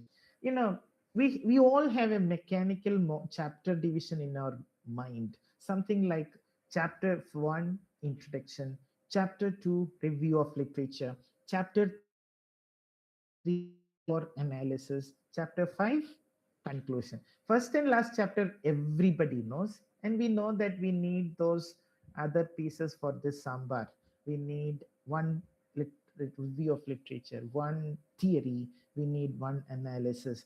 This structure, yes, it satisfies some formal requirements, but it does not always produce intellectual movement, not at all. Chapters must think. Each chapter must carry an argument forward. Suppose your thesis is on melancholy and fragmentation in T.S. Eliot. Instead of separating theory and analysis mechanically, and this is something that many people do, they feel, or we are somewhere taught or made to believe that theory and analysis must be separate, that we should first tell the theory, then do the analysis. But when you look at melancholy and what was it melancholy and fragmentation in you can think of chapters like the crisis of modern subjectivity, or fragmentation as an aesthetic strategy, urban alienation and what you can call spiritual emptiness. You can talk about myth and redemption in modernism. So you know theory has to gel as well at times, not in every research, but sometimes it makes a lot of sense. Every stage and state of your argument, every chapter definitely must introduce a problem, analyze evidence, produce a mini conclusion, and prepare for the next stage of argument. Every chapter must, in some ways, lead to the next chapter. If nothing moves intellectually between chapters, please know that your structure must be redesigned. It is not just stacking information one after another. No, it is thought unfolding itself before you. So, should I talk also about academic writing, because that is there in our syllabus for this day? But I don't know. I will just tell you some few things about research writing. People have this misconception that academic writing must be complicated. Academic writing must be in passive voice, that academic writing must never use the word I. I feel. No, you cannot. uh, what is this? We are not talking some nonsense, and we are human beings, and we don't have to behave like there are no human beings and research happens on its own. you know we say things like, it is to be noted, it is understood. Why can't we say I understand? So complexity is not depth, clarity is depth. Think of some of these sentences that we write. It can be seen that the representation of trauma in the novel may perhaps indicate a broader socio-historical condition. I cannot reproduce that sentence. Now, I can say this sentence in some other way. I can say the novel represents trauma as a symptom of post colonial displacement. Why should I go like this? Why should I go like this to touch my nose when I can normally touch my nose? So, academic writing requires precision, simplicity as well, logical flow as well, conceptual clarity, controlled assertion. If anything, we can avoid things like it seems to me, or it seems, or it appears. One might suggest, No, you don't have to. May I suggest? May I remind you? No, no, thanks. So that is not the way we write in research. Instead, we can say, I argue, or this study argues, the text demonstrates, the narrative constructs. Your writing must take and assume intellectual responsibility. You cannot simply say, it seems to me. I'm not sure. Sometimes, once upon a time, when I'm in a good mood, it appears to me. No, that is not okay. We have to take full responsibility of what we are saying. Yes, we say that, okay, I'm being honest. I'm not sure actually. But then, if you are not sure, you are not expected to write it in your thesis. This is the problem. You are not reporting what others said. You are entering a conversation and contributing actively to that conversation. Don't think that you are being arrogant when I say I and my. It is accountable confidence, and be confident. And people feel that I have no option to be creative. Today one person, I mean, she posted a beautiful poem, and she said that this poem she got from a friend who shared it from a college magazine when she used to write poetry. And I loved that poem, and I messaged her saying, this is such a beautiful poem, and why don't you write, so why are you not actively writing? And she said, but I'm doing research. I'm doing research. I'm doing research. How on earth can you say that I can do research and write poetry at the last phase? I'm doing research and I haven't written a single poem, because that is the state of mind. Creativity can go hand in hand with research and within research. And this is something that I used to talk about and try to cultivate in the last few years, but I don't know how much I have been successful in doing it. But trust me, the best academic writers use a lot of I and my and creativity in their writing. Look at the best papers that are written in some of the best journals, and you will definitely see that they are being creative. Yes, they have they follow certain conventions. They won't use their creativity in the works cited section. No, instead of saying Shakespeare, they will not draw a picture of Shakespeare. Or instead of saying Tempest, the citation will not be like the Bard, comma, the Tempest. They will write Shakespeare, comma, William. Of course, they will do. So, yeah, it is not like you can run amok with your freedom. It is not complete freedom, but sensible freedom. So, academic writing allows measured creativity. For example, the purposeful and deliberate use of the first person is allowed. Careful use of the third person, illustrations are allowed, examples are allowed, anecdotes are allowed. You can begin a chapter narrating something that happened to you. Not a problem. It's not disallowed in research, not at all. And it is done. And nobody tells you who first said that it should not be done, but everybody says this thing, right? That it should not be done. So, uh, so the only thing is, creativity does not imply unrestricted expression. No, it's not a place where you can do everything you want. Academic writing, of course, is not free form. You should not think that, okay, I can put everything here. Not that way, but we can be creative in a sensible, commonsensical way. No worry about it. And when you make your claims, maintain academic humility. This is really important with um, writing. It is very important that we have that humility. Prefer things like explores, examines, offers a perspective, and avoid grandiose, revolutionary claims. I'm going to change this world. Some studies sometimes on climate change. Expected outcome. The world is going to be a better place to live in. Come my research paper, and this world is going to be a far better place to live in.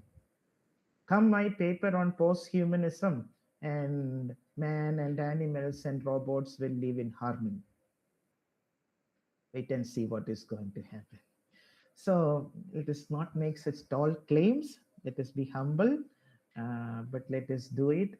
I know that It is not easy to do justice to everything that we are discussing in a single lecture or in a couple of lectures.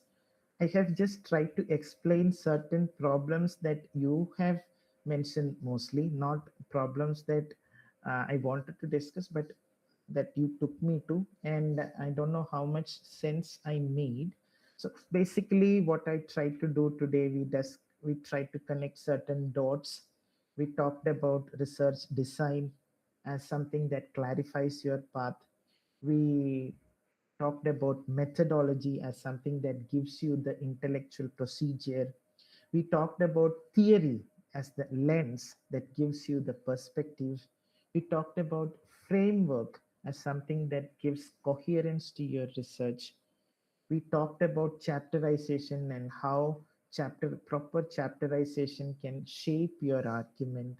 And we talked about writing, giving voice to you. Research in English language and literature is never about texts alone. It is about interpretation, it is about critique, it is about conceptual explanation and expansion and intellectual responsibility. So I look forward to hearing your questions. I saw that there were multiple questions posted in the chat box. But yes, we can go with questions because I hope some of these questions I did answer along the way. Um,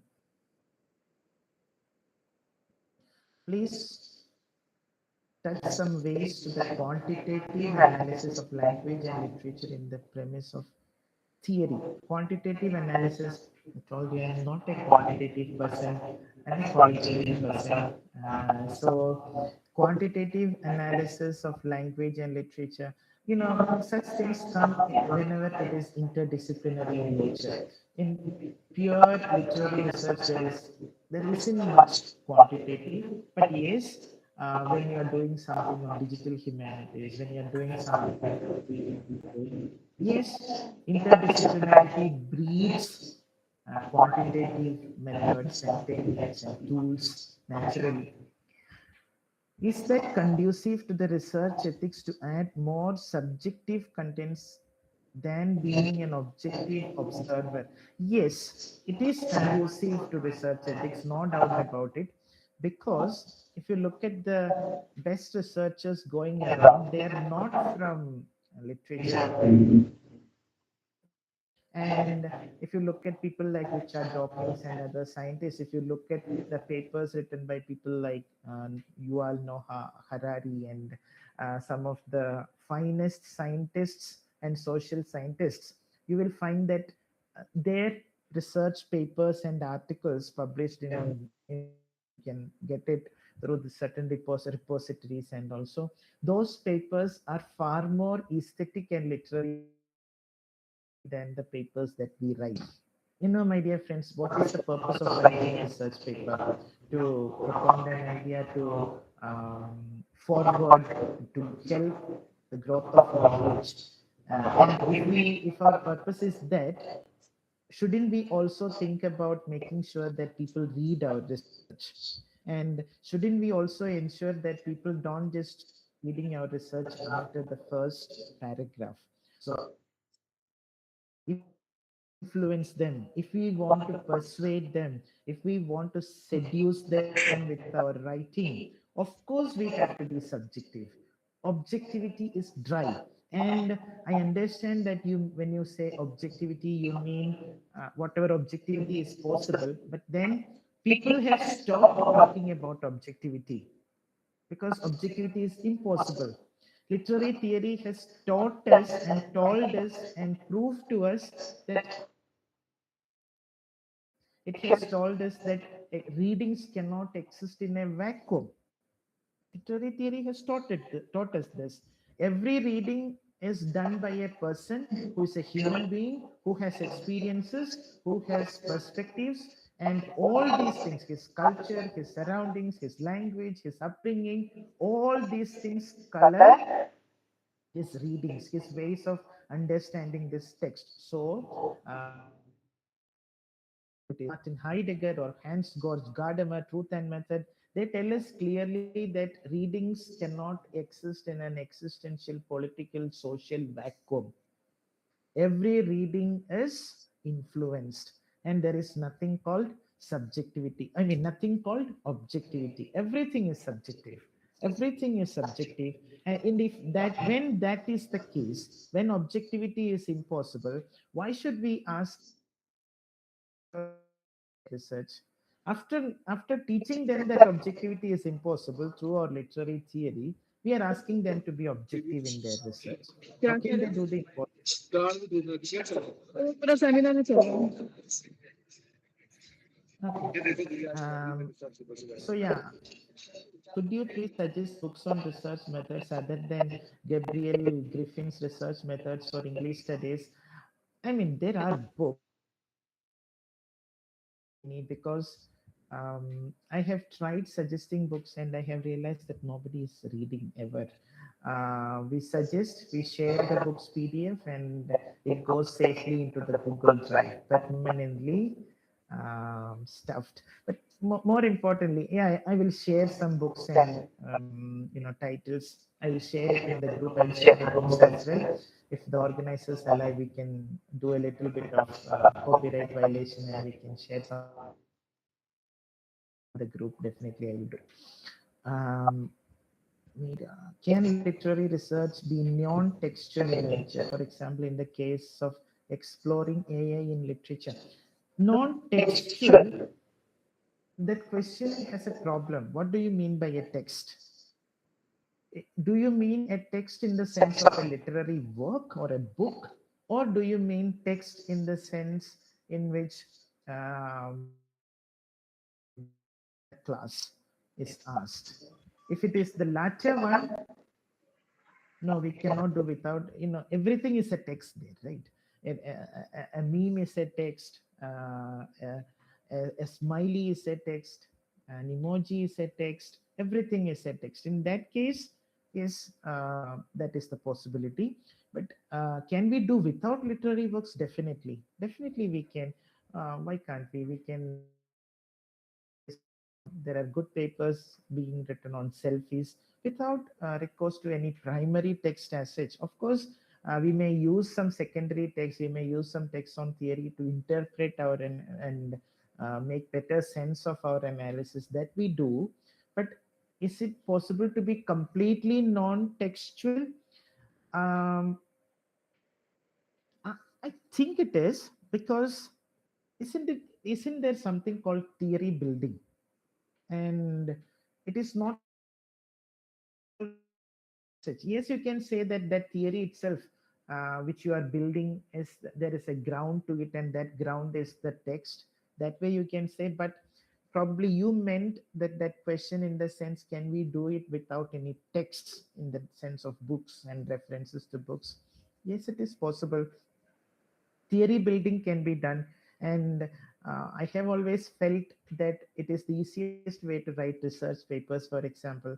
And I have found it the easiest to write papers when it comes to theory building, without saying taking any particular novel or poem. You do a theory building and it is very easy in the sense, uh, of course you have to have that, not have, but you have to get to that groove of doing it in a proper way.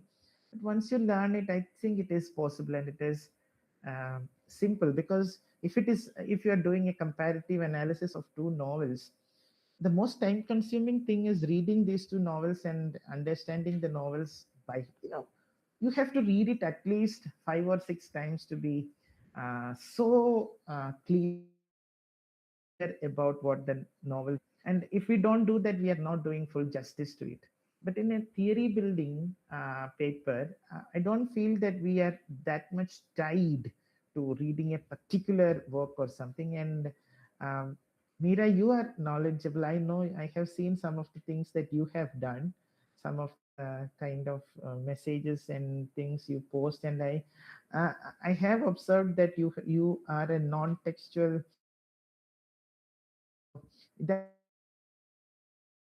that sort of theory building is interesting, and that sort of theory building makes a lot of sense. And is it is possible? Why not? Yeah. What is the appropriate to get best out of it for maintaining at most intellectual responsibility towards a text? Appropriate way to study literary theory? Well, we have to read, we have to understand. There are no shortcuts.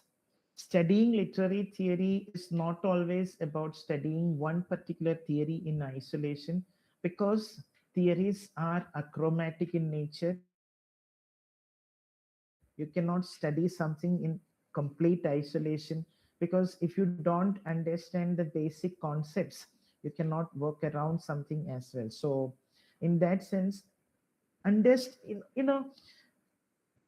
theory, studying theory is interesting, I can assure you, but it can be very boring at times, because it feels a lot like a lot of theory. There is no better word for it. A lot of abstraction is happening. So if you love thinking, if you love spending time thinking, theory, reading theory and understanding theory is probably the best way to do it, isn't it so? And um, I mean, if I can suggest a book for you, I have loved this book, and it's something I used to recommend. Literary Theory for the Perplexed by Mary Clegs. That is a lovely book which will give you a lot of insights into then Terry Eagleton's An Introduction to Literary Theory is an interesting book that can open a lot of doors, and you know clear a lot of doubts. So these are some books that I can recommend. Of course, it is useful to listen to good lectures as well on literary theory, because it is important to understand the history of literary theory before you can understand literary theory. I have felt, in the sense, you have to understand how literary theory came about, how literary theory, I'm talking about the 1960s and 70s, and how does it differentiate itself from literary criticism? What are the defining traits of literary theory? Say, for example, we have to understand how literary theory foregrounds the theory more than the text. How literary theory foregrounds the text, I mean, and foregrounds the theory. One thing you have to think about, how literary theory is about is against totalization. We have to understand how literary theory is about opening the canon, fighting the canon. We have to understand how literary theory becomes interdisciplinary in nature. We have to understand how theory talks about the depth of the author and its corollary, the depth of the reader. These are all the foundations on which literary theory stands.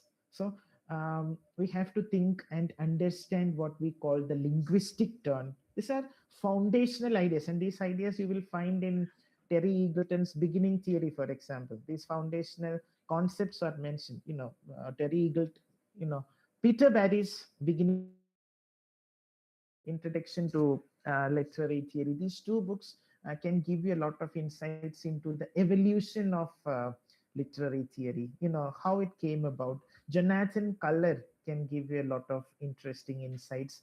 You can understand what happened to Roland Barthes, because he's one person who switched when Derrida gave this lecture. He was a structuralist, then he became a post-structuralist. So uh, once we know these people, their lives, and why they came about theorizing, why they did what they did, and the stories and the anecdotes, I feel that all these things can make theory a far better option. And I have found, I have learned, if I have learned theory, I have done it mostly from teachers. I have no problem in saying that it is thanks to uh, some extraordinary speakers.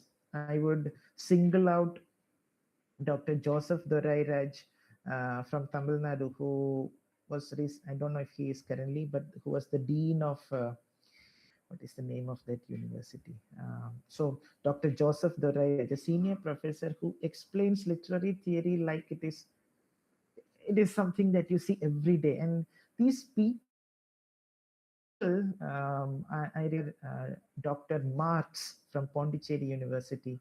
These are people who can really make literary theory so simple that it is no longer a problem. So we need to listen to the right people as well, because there are a lot of lectures and things in available on literary theory on YouTube which talk trash. So that is also a problem. So listen to the right I remember with a lot of gratitude my professor, Dr. C.B. James from St. Thomas College in Kerala, who is probably the world's best teacher for me. Wherever I go, whatever I do, howsoever long I live, he's the best teacher for me. And that is one touchstone that I use whenever I look at professors and teachers and people who talk about literary theory, because when people talk about literary theory out of their clarity and understanding, that is when we understand. Not from people who buy hard things, not from people who teach things, but from people who share their understanding. And yeah, this M.H. Abrams is a wonderful person in this book Mirror and the Lamp. I would suggest you to go through the Mirror and the Lamp by M.H. Abrams, and it about literary theory. It is about literary criticism before literary theory, but that prepares that book can really prepare you for literary theory, and you will get a firm idea what changed, what was there before, and what is there after. For example, when we read M.H. Abrams, we realize that there was something called fixed meaning. There was something called an author, and the author was the creator of meaning, and that there is something called to that text by the author, and there is something called a sahridaya, or a competent reader, who, if he uses the right strategies, can find out this meaning that is put into that text by this particular author. All these things are there in M.H. Abrams, and then we realize that after the 1960s all these were proved wrong. Now we are told that there is no fixed meaning. Now we are told that the author is not the creator of meaning. Now we are told that literature is secondary. Now we cannot find the meaning that is put there in the text. You can call it intentional fallacy. You can say that the author is dead, but it doesn't matter, because is there a text in the class? No, there are hundreds of texts in the class, or there are as many texts and readings as there are readers in the class. So all these things can give you a lot of insights into literary theory as well. So if I spoke at length on that, where did we stop? It was Meera, Ankita. Can movies, podcasts, etc., be taken as text? Definitely, definitely. Please feel free to take anything. You can take a cartoon, you can take a movie, you can take a podcast, you can take this lecture. Yeah, which is good now, because all of us would be quoted and we will get some citations as well, because we are participants in this lecture. So if anybody wants freely, wouldn't we, Priyanka ma'am? We will, Deepthi, wouldn't we give interviews to people who would take this lecture as a text? Of course, please do. So asking out of genuine curiosity than to be informed. How far these auto-ethnic traumatic experience, okay, trauma narratives be explored through literary analysis, okay, which are explored through literary analysis, help to change or influence our societal and structural orders. I mean, yes, I understand the genuineness and honesty in that question, but the point is, we are not doing literature to change the society or bring about massive difference to the world order. Yeah, it is a good way to look at it, but literature is not meant to always change things and torpedo existing realities. That is not exactly the purpose. So trauma narratives help to change or influence our structural orders. I mean, trauma narratives at, you know are not even able to um, help the trauma victims that much. So first, let trauma narratives save the narrator. I know that there is something called salvation through narrativization theory in trauma, and but then people like Kathy Kalia say that trauma cannot be represented. So if trauma cannot be represented, what happens in trauma narrative? So it is not able to change the lives of the people. What good can trauma narratives do? I love trauma narratives, by the way, and I'm sure that it's a beautiful arena to be explored. Does these research works help to breed or engage with any renaissance than bringing any individual academic? Yeah, okay. I get you. You're a good person. You're asking some interesting questions. The goodness comes out because is it just about getting some laurels and getting some degrees rather than having some real change? And uh, can these researchers, she's basically asking, can these researches that we do in trauma help console a victim of trauma? That is a simple thing. I wish it could, and I have read and I have experienced things like when a trauma victim reads narratives on trauma, it triggers trauma. So I don't know how to go further into it. Trauma is triggered by narratives on trauma because they relate, and there is no cause and effect connection or relationship, or there is no objective correlative to a trauma trigger. But trauma happens and it is a reality, and trauma happens not in the past. Yes, it is something based on something that happened in the past, but it is always lived in the present, because it you are reliving that experience every time there is a trigger.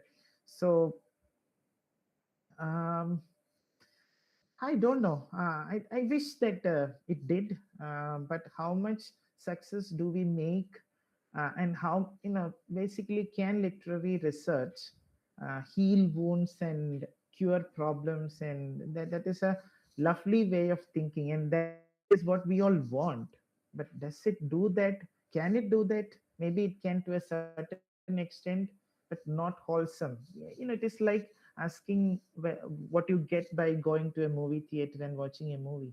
Yes, there is something, right? There is something. It may not help you forget your sorrows permanently, but maybe for a few hours. Yes. What about the so-called catharsis? Yes, purgation, purification through pity and fear. How does catharsis work? um I forgot your name. Aristotle's catharsis. Why doesn't Rahmatunisa? Yes. Why doesn't catharsis work in trauma narratives? Right. Because you are narrating and you are giving vent to it. So why can't that vent cure your excess? But the problem is trauma is an otherworldly kind of experience that is unlike all other experiences in life. Trauma experience is one experience that can only be treated apart from all other experiences. See, we can talk about catharsis and we can talk about cathartic release in connection with almost every other experience in life, but I don't think it is possible with trauma. And if we, though our intention is good, when if we go and tell something like this to a trauma victim, I'm sure that we are traumatizing him or her more by telling these things, because talking through is not a way to cure trauma. Trauma doesn't work like that. It cannot be talked around, or it cannot be you cannot say that the more you talk about it, you come out of it. That is the way we talk about our sorrows and our tragedies. You share it with someone. But trauma doesn't work that way. A person tells about her or his trauma to another person, and she doesn't get a relief. Sometimes worst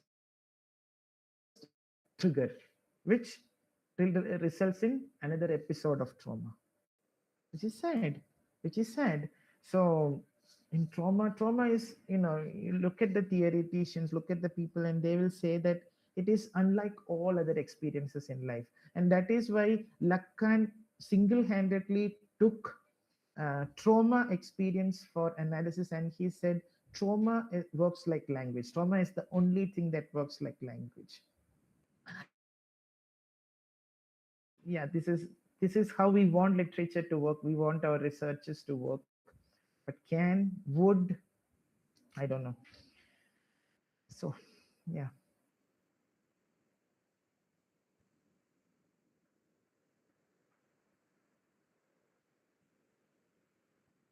Yeah, Amita Garg 2033. For selecting a theory for our research, do we need to have a good understanding of the major theories? It is always good to have.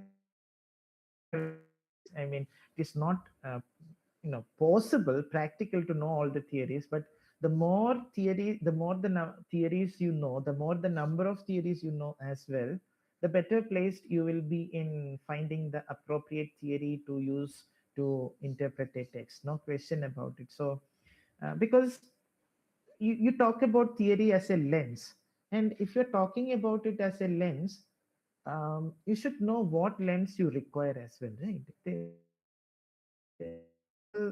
You can use a microscope to look at the bacteria in your hands, but you cannot use a microscope to look at what is happening on the surface of the moon.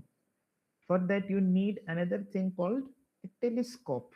So as long as you know that there is something called a don't if you don't know that there is something called a telescope, you will keep on looking at the moon using a microscope.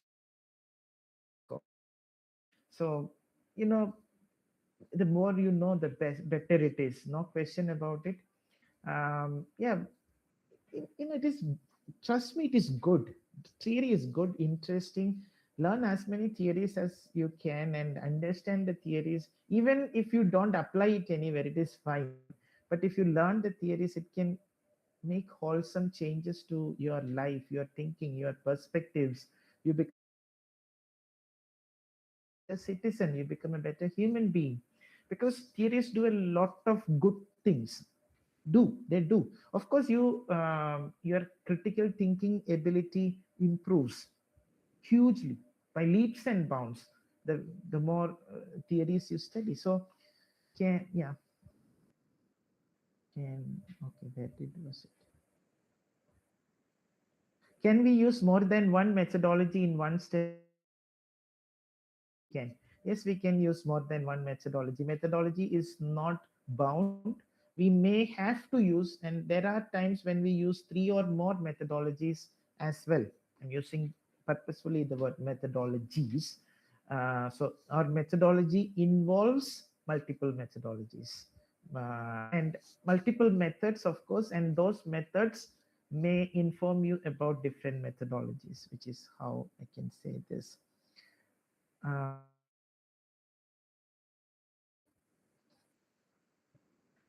Yeah, I think I have answered almost all these questions in our discussion.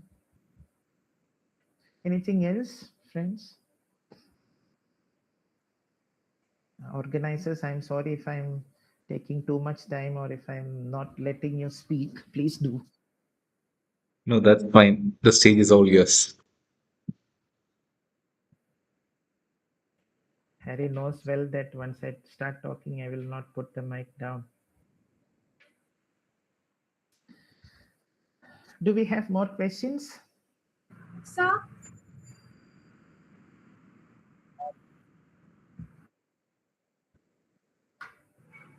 sir, I have a question. So, since we were talking about academic writing as well, so there is a doubt that I have with academic writing. I don't know how to put it, but how do we differentiate between what portion of my writing needs to be cited and what No, is no, my the voice personal broke. contribution? The voice broke. I missed part of the question. Go again. You said that you don't know how to put it. That is perfectly fine. Now put it in whatever way you can. We can let us see if we can make sense of it, and I can answer. I will try. Sure. Go ahead. Okay, Please go sir. again. Yeah. So my question is, how do we differentiate between what portion of my writing needs a citation or needs to be cited, and what is my original What thought portion or of your writing? the voice broke again? Neha voice broke again. What portion of your Writing needs to be cited, and what is my original thought and the contribution. I need to differentiate between the two because certain thoughts Yes. come from the studies I have already made. So after I write it down, it looks like it's plagiarized, or does it need to be cited? So how do I differentiate between the two factors? Like, where does the citation stops and I know this is the original contribution that I am making to my study? I think this was philosophically asked yesterday as well. Where does originality begin, and where does that some one such similar question was put yesterday as well. As I told you yesterday, see, um, we have to be clear about what we have take. If we know that we have taken something from another person, cite it. But then there are gray areas. Yes, no doubt there are areas where we are confused. Am I influenced or am I not? So I think we looked at this question in detail yesterday during the interactive session. I hope the YouTube video link will give you those answers, because yeah, it is there, that confusion is there, but just be clear in your mind that you don't steal anything. The moment you have taken something from somewhere, write it. The more it is okay to cite more than to cite less. So play safe by citing more. If you feel that, okay, I have borrowed this idea, then cite it. And sometimes when we are not sure whether this is citation, this is borrowing the idea, or is this natural getting influenced, and such things, that is when we give it as footnotes or endnotes with a better description. This idea is further explored, or I got this spark from this particular essay written by somebody. You may not have to explicitly cite it, but these are possible. But in a research paper and all, let us not worry too much about citing every source that we have ever come across, because a lot of things that we read on our research journey would have informed our research. But as long as the thought is your own, and as long as the idea is generated by you, I think you are safe. Of course, if you are making a statement based on something, you have to clarify why you are, what is the source that you are referring to. I think that's all. Okay, sir. Thank you. Hello, sir. May I pose one question? Yes, please. Yeah. Sir, in contemporary literary research, can we truly separate method from methodology, or are they inherently intertwined when the hermeneutic nature of literature guides both our choice of method and its justification? And why am I asking this? It's because, essentially in literature, what you do and why you do it are frequently interconnected. But in case of scientific research, what we get to see that these methods are more neutral or mechanical. Methods are more. Neutral or mechanical. Okay. S- See, I don't want you to think about the differentiation between methods and methodology in a mechanical way either. But it is important for us to realize that there is this clear distinction in literary research. And what you said makes sense as well, because in other researches, we may not have that much of problem distinguishing method from methodology, because as you said, it is more taken for granted or mechanical, and you are safe. But in our research, literary research explicitly, or especially, we have a problem sometimes because we cannot simply call something, and that is why I gave that example where a supervisor, where the chairman called and said that you are making a mistake when you say close reading is your methodology. And I think that one statement, yes, should we read more into it than is there? Yes, we don't have to. We don't have to complicate things. But the point I want to make is, as long as you are okay with what is happening with your research, don't worry too much about method and methodology. But the moment you feel that something is odd, as in the example that I gave you, where I said close reading is employed by multiple theories, isn't it? So in such situations, it is important that we get to the root of the issue, and the root of the issue lies in this differentiation between method and methodology. So, for example, if you are a teacher and you have to explain it to a student as to why we are using the same close reading for deconstruction and new criticism, then you have to resort to this idea of distinction between methodology and methods. And I guess, yes, it is more a concern for teachers when they have to explain things rather than being a concern for a scholar. But it becomes a concern when you are doing something and you are unclear whether it is a method or a methodology. When you are unclear, I would put it even like this: whether when you are unclear whether it is an umbrella term or a subset, whether it is the overarching principle or one of the tools, one of the methods in this. So this is where I think this not for worrying about the distinction. I don't want you to go too much into it worrying about whether it is a methodology or a method. Instead, I want you to go back to this when you have a problem with your methodology, and when you are thinking, when you are doubting yourself, am I safe?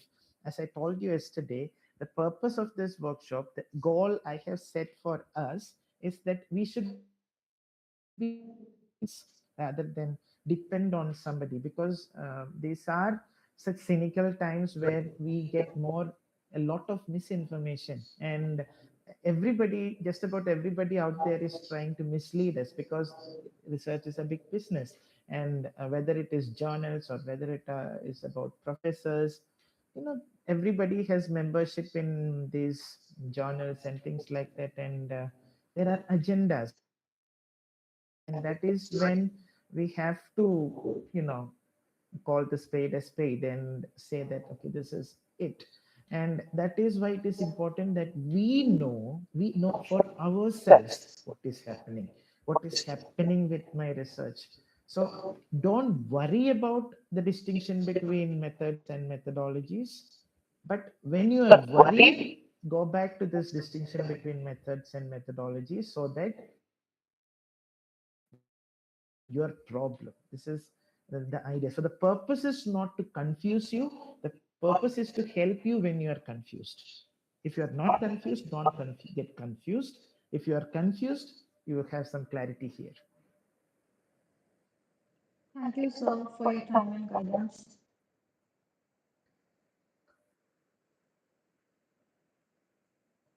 So if there are no further queries, I think it's almost 9:30, so we can end our today's session.